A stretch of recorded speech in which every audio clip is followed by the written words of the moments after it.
Well, Happy New Year and welcome to 2023. My New Year's resolution, make more YouTube videos. Of course, I think that was my resolution last year too, and that didn't exactly turn out so great. Oh well. Today I'm going to be looking back at the game that ruined my life. Kind of. In a way. Maybe. Here's the story. I was 12 years old. I just got a Mega Drive. The only game I had for it was Sonic 1, which was fantastic, but I hungered for more. So, when I got the chance, I hired Taz-Mania from the nearest video store. And I really enjoyed it. I knew it wasn't as fundamentally good as Sonic, but to someone new to the wonders of 16-bit gaming, it looked fantastic, like a cartoon come to life. So I played it as much as I could in the 1 week I'd hired it for. However, by the second last day of the rental period, I still hadn't finished it. Apparently the game was considered too easy by critics of the time, so I guess I just sucked. Which is, not surprising. But on the night before it had to go back to the video store, I made it to the last boss. I remember well the epic struggle. I didn't really know what I was doing, but I had plenty of extra lives in hand, and it seemed like I was making progress. Then I died, and I let out a cry of frustration. Upon seeing this, my mother decided I was getting too emotionally involved in the silly video game, so she turned off my Mega Drive and sent me to bed. I was devastated. I knew I could have beaten the boss, I was so close. Now the thing was, the next day was going to be a busy one. I was scheduled to take an entrance exam for a prestigious selective school. It would take us hours to drive there and we'd have to leave very early in the morning. We'd be taking Taz-Mania with us to return on the way. I wouldn't have time to play it, so it would remain forever unfinished. Unless I set my alarm even earlier and, unbeknownst to my mother, got up and completed the game. So that's what I did. There were no passwords in Taz-Mania and sure as hell no battery backup, so I had to go through the whole thing again. It took me about an hour, a pretty standard length for platformers of the era, and this time I managed to beat the boss with ease. It was a triumph I savoured. But my victory left me weary. I'd sacrificed more than an hour of much needed sleep, and now I had to go and complete an arduous, difficult exam. I wasn't on form, and I knew it. My brain was addled, my intellect soured. One section of the exam required me to write a short story based on a visual prompt, a picture of a puppy and a kitten. I started writing a happy tale of two animal friends going on an adventure. But then, disaster. My mind wandered, the words dried up, and before I knew it, the time allotted for that section ran out, and my adorable little protagonist was still lost in the haunted forest. I didn't have time even to cobble together the most half-assed of conclusions. I had seriously messed up. Suffice it to say, I did not get into that prestigious school, and my life was irrevocably changed. I can't help but imagine that if I hadn't been so determined to see the end credits of Taz-Mania, I would have got a proper night's sleep, and I would have penned a literary masterpiece instead of a half-formed bit of scribble. And then, of course, I would have been welcomed into the school, I would have been driven to success, I would have gone on to a lucrative, satisfying career. I wouldn't, now, 30 years later, be a YouTuber with 1,000 subscribers, making videos about games no one cares about. Hell, I might have 2,000 subscribers. So that's the story of how Taz-Mania ruined my life. And now it's time to revisit it.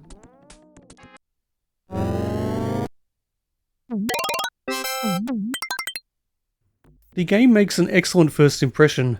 I've mentioned before how much I love it when Mega Drive games mess with the Sega logo, and this is one of the better examples. Unfortunately, the game makes a rather less appealing second impression.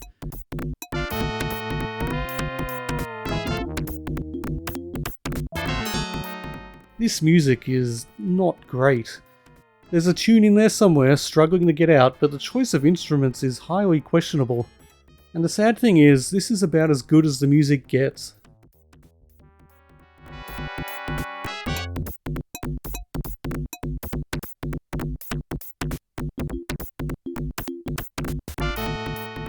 There's a brief intro, and it might not look like much today, but back then, well, it still didn't look like much, but it wasn't too shabby, and the fact it featured genuine Warner Brothers characters was a big plus. So there's your plot. There's a legend of giant birds that lay giant eggs, and apparently Taz is a fan of omelettes. So off he goes. Not until The Last of Us would the game industry produce a plot with more sophistication and emotional nuance. Okay, level 1, and actually there's quite a lot going on here almost immediately.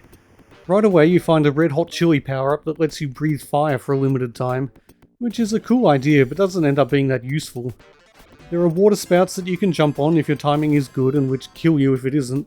There's quicksand, which is just intensely irritating. There are rock monsters that aren't too threatening. Pretty standard elements for a 16-bit platformer, really. The real highlight is the art and animation for Taz himself. The tough little Aussie is looking good. I'd played a few Master System platformers that featured licensed characters before, mainly Disney stuff like Mickey's Castle of Illusion and Donald Duck's Lucky Dime Caper, but this was a step above anything the Master System could produce. Plus, I was always a bigger fan of Warner Brothers and Disney, so that helped.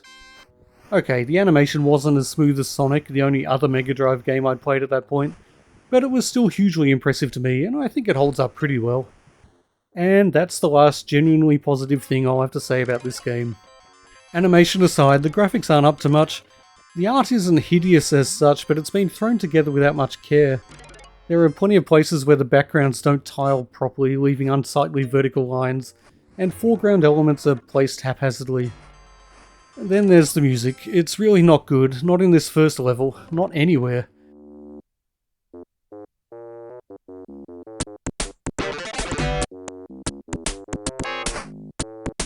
It sounds like it's been thrown together almost at random by whoever on the development team had the most experience with music, which was probably a guy who tried learning the piano for a year or two as a kid and once went to a community theatre production of the Rocky Horror Picture Show.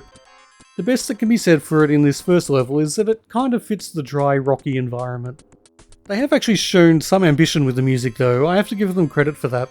Some enemies have their own musical theme that plays when they're on screen, which can add a bit of flavour and be really effective when it's done well.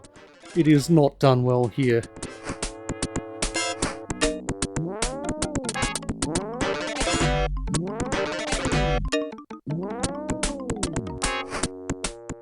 The added music is as vile as the background music, and it doesn't gel at all. It just sounds awkward and actively unpleasant.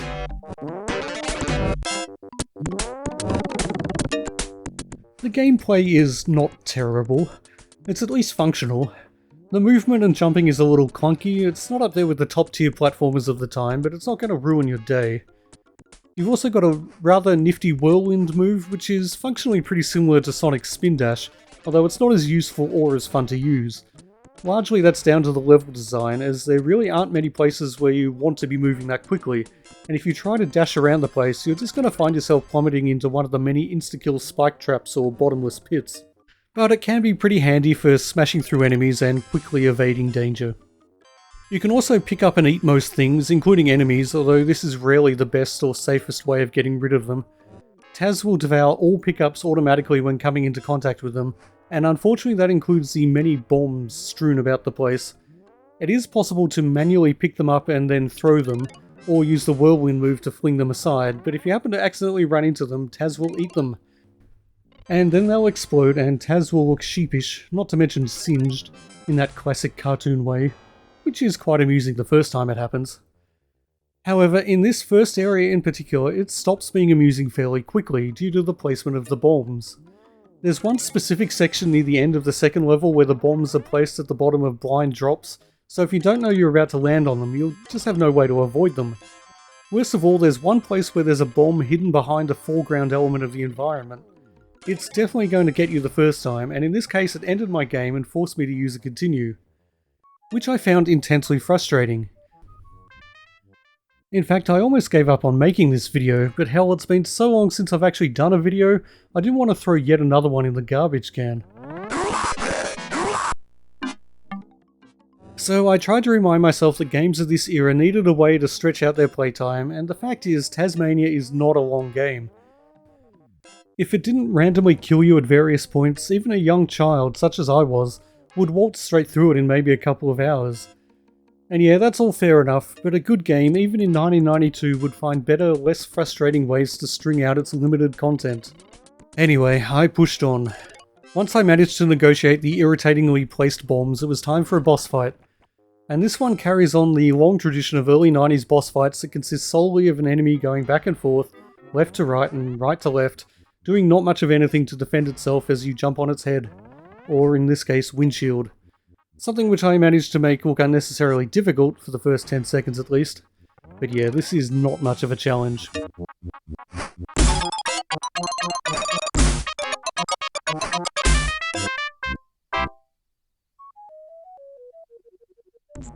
The next level is the legendary Acme factory, which is presumably where they built all that crap that kept on exploding in Wile E. Coyote's face. I had no idea it was in Taz-Mania, but I now feel a sense of national pride. Quality Australian workmanship, that is. Anyway, the music is just terrible.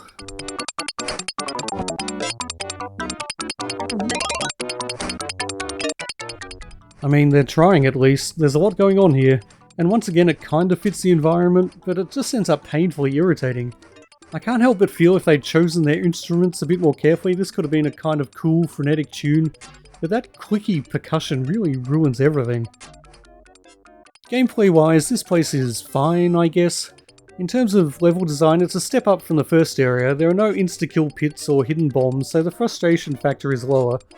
The first part makes good use of conveyor belts, those age-old platformer staples, while the second part is actually relatively complicated, as it involves finding a series of switches to let you progress along an assembly line. It's pretty cool to be able to track the progress of these robot-driven laser tanks.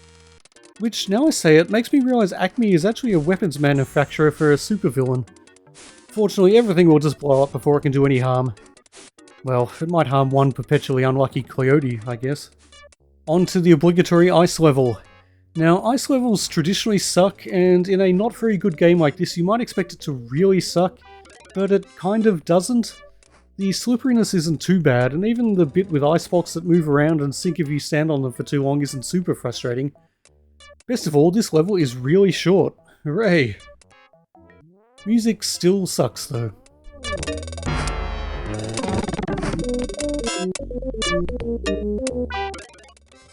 Next up, the jungle level. It's possibly the best looking environment in the game. Instant kill bottomless pits are back, alas, so you need to move carefully. Although even with the utmost caution, there are still going to be blind jumps that are easy to miss, and plenty of occasions where you'll get punted into oblivion just because you came into contact with a small pink mouse. Isn't it always the way? The next section involves scaling a large tree, which means when you fall now, you don't die instantly, you just end up right back at the start of the level. So you don't lose a life, you just lose something arguably more precious, a small sliver of the finite time left to you before the grave. But hey, that's video games. The boss here is some sort of native child with a bow and arrow who is easily vanquished. I'd make an incisive comment here about the tragic history of Tasmania's actual indigenous population and the wholesale slaughter that led to their complete annihilation. But hey, I figure I've already been depressing enough, what with that whole finite time before the grave thing.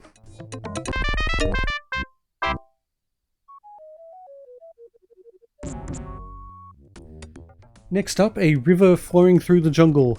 And I do have to give this game some credit for its variety. Many of the levels diverge from straightforward platforming gameplay, and although these diversions are modestly successful at best, they at least add a bit of interest. This river level is one of the better ones, and once you get the hang of jumping from log to log and back to dry land, it's kind of fun. And it's another short level, which is all I'm asking for at this point. The next level is also a bit of a novelty. The music is just painful. What the hell is that beeping? Who thought that was enjoyable to listen to? Did they have ears? Did they forget to turn up the volume on their Mega Drive development kits? Or whatever the hell they used back in those days. Fortunately, the music changes once you get into the minecart, but then you have to face a different sort of pain. This level isn't terrible, but it's fast and unforgiving and ultimately pretty damn frustrating. Raising and lowering the cart is one thing, but you also have to control the speed, so you're going fast enough to clear certain gaps, but slow enough to not slam into the ceiling at other times. There are visual cues, but you need the reflexes of a highly caffeinated hummingbird to make use of them. Memory is your best tool here, and repetition. Hope you've got plenty of continues left. We're still in the mines for the next level, which is a nightmare of elevators, interconnected tunnels, and bottomless pits. I actually wouldn't necessarily hate this level, it's kind of non-linear and fun to explore, but then I managed to somehow confine myself to a cavern I couldn't get out of. With stunningly perfect ineptitude, I jumped out of the elevator at just the right point to make it impossible to get back in. And so I was stuck. I couldn't kill myself, there's no time limit, so essentially I was locked in this purgatory forever. My only way out, the reset button. So back to the start of the game I go. It's true, Taz is the devil and I am in hell.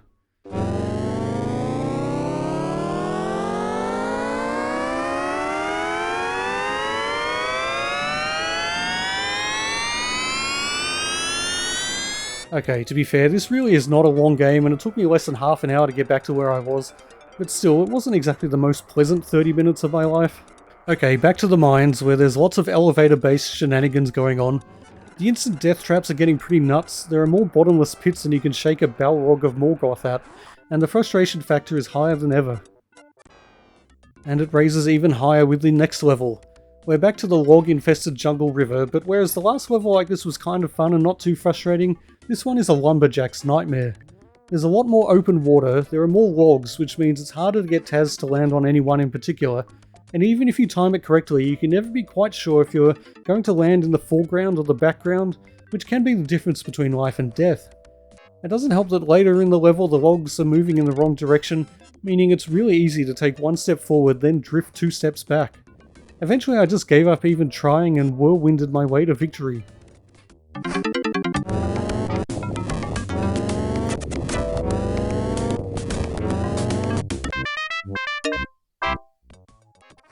Next up, another boss level. There's probably a clever way to kill this thing by getting it to eat the weed killer, but since I managed to accidentally eat it myself, I just jumped on it until it was dead.